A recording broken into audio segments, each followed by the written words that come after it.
मित्रों नमस्कार। Parameter of law channel पर मैं आपका मित्र रिटायर्ड जज अशोक शर्मा आपका हार्दिक अभिनंदन करता हूं। आज मैं आपको प्राय रोड एक्सीडेंट रोज ही होते हैं। सड़क दुर्घटना में किसी व्यक्ति की मृत्यु हो जाने पर कहां पर आप दावा लगाएं, मोटर एक्सीडेंट क्लेम ट्रिब्यूनल इसके लिए बना हुआ है। स्टार्ट से लेकर एंड तक पूरी प्रक्रिया आपको इस वीडियो में बताऊंगा। वीडियो महत्वपूर्ण है, शुरू से अंत तक देखिए, एस्केप मत कीजिए, अपने परिचित मित्रों को दीजिए, वीडियो को ट्रांसफर कीजिए, लाइक शेयर कीजिए और यदि मेरे चैनल पर अभी तक आप नहीं आए तो कृपया चैनल को अवश्य सब्सक्राइब जरूर करें। आपके स्नेह प्रेम के कारण सभी लोगों के मेरे लगभग 1 लाख से ऊपर 2600 ऊपर हो चुके हैं, सब्सक्राइबर हो चुके हैं, सिल्वर बटन आ चुका है। आपका आशीर्वाद तदंतर बना रहे, ऐसा ही मेरी सोच है। दुर्घटना कभी भी होती है सड़क की, और उसमें जैसे ही दुर्घटना होती है आपको टोल फ्री नंबर 112 पर सबसे पहले सूचना देनी चाहिए। घायल के संबंध में या मर गया जो भी है, तुरंत अस्पताल उसको पहुंचाइए, जिससे उसकी जान भगवान चाहे तो बच जाए, अन्यथा मृत्यु होने पर उसका पोस्टमार्टम कराया जाता है। FIR तत्काल दर्ज कराई जाए। जो भी वहां का संबंधित नियरेस्ट थाना है, 0 FIR हो सकती है, EFIR हो सकती है, अलग से भी लिखाई जा सकती है। आवश्यक दस्तावेज इकट्ठे कीजिए, FIR की कॉपी लीजिए, पोस्टमार्टम रिपोर्ट रखिए। उसके अलावा आप सभी तरह के डॉक्यूमेंट्स जैसे डेथ सर्टिफिकेट है, चार्जशीट है जो पुलिस अलग से केस बनाती है, उसके अलावा मृतक का आधार पत्र, अगर आधार कार्ड है वो रखिए, आयु क्या थी उसकी, आयु के दस्तावेजों को इकट्ठा कीजिए, आश्रितों की पहचान रखिए, पहचान पत्र वगैरह, वाहन का रजिस्ट्रेशन है कि नहीं है ये देख लीजिए, इंश्योरेंस है कि नहीं है, ड्राइविंग लाइसेंस है कि नहीं है, और तत्काल किसी अच्छे वकील से जो मोटर एक्सीडेंट क्लेम केसेस करते हैं संपर्क कीजिए। मोटर एक्सीडेंट क्लेम केसेस के मामलों का अनुभव रखने वाले वकील को करने से आपको सारी सुविधा मिल जाएगी, और वो वकील चूंकि एक्सपर्ट है, एक्सपर्टीज है, ये जरूरी है।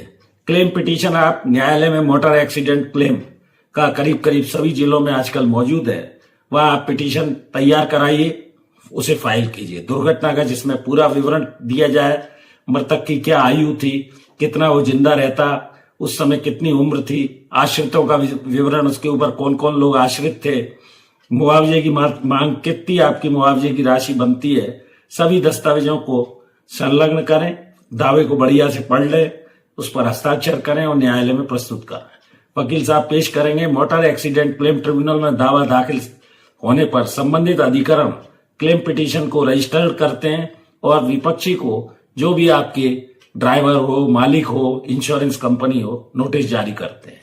उसमें जवाब दावा आता है, वो अपना जवाब पेश करते हैं जो आपका दावा है उसके प्रतिवाद में। इसके बाद बीमा कंपनी और अन्य लोग भी अपना अपना जवाब दावा देते हैं। न्यायालय सभी पक्षों के प्लीडिंग्स के आधार पर उसमें इश्यूज बनाता है, जिसको तनकी या वाद प्रश्न कहा जाता है, पॉइंट्स फॉर डिटर्मिनेशन, और उसके आधार पर फिर एविडेंस देनी होती है। मृतक से संबंधित जो भी उसके वारिसान है उनकी गवाही होती है, वो वकील साहब कराते हैं। एविडेंस जो भी आप देंगे वो डॉक्यूमेंट्स पर मौखिक गवाहों के या एफिडेविट के आधार पर होती है, जिसमें एग्जामिनेशन इन चीफ एफिडेविट के फॉर्म में भी हो सकता है या न्यायालय बयान ले सकता है। क्रॉस एग्जामिनेशन होगा, आप सही बोल रहे हैं या नहीं, सामने वाले विपक्ष के वकील आपसे जिरह करेंगे, और री एग्जामिनेशन यदि कोई तथ्य छूट गया है तो उसकी भी व्यवस्था होती है। इसके बाद अंतिम बहस दोनों पक्षों की मौखिक या लिखित हो सकती है और अवार्ड पारित होता है। अंतिम बहस होने के बाद अवार्ड न्यायालय देता है, भुगतान का आदेश देता है, बीमा कंपनी को दे सकता है, मालिक को दे सकता है, ज्वाइंट और सेवरली अलग अलग दे सकता है।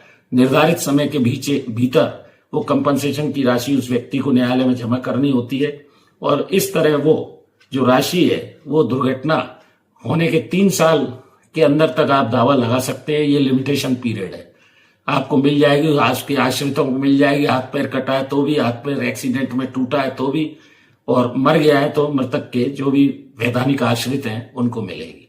इस तरह मैंने ये आपको स्टार्ट से एंड तक सड़क दुर्घटना में मृत्यु क्लेम, जो प्राय आजकल एक्सीडेंट होते हैं, रोड एक्सीडेंट बढ़े हैं, ये जानकारी आपको होनी चाहिए। वीडियो अच्छा लगा हो तो इसको अपने दोस्तों मित्रों लाइक करिए, रिश्तेदारों को भेजिए, सभी परिचितों को भेजिए। मैं हृदय से आभारी हूं। इस वीडियो में यहीं तक मेरी धर्मपत्नी श्रीमती अर्चना शर्मा का भी यूट्यूब पर चैनल अर्चना आरटीएफ के नाम से, कृपया उसे भी सब्सक्राइब करें, उसके वीडियोस देखें। Thank you for watching this video.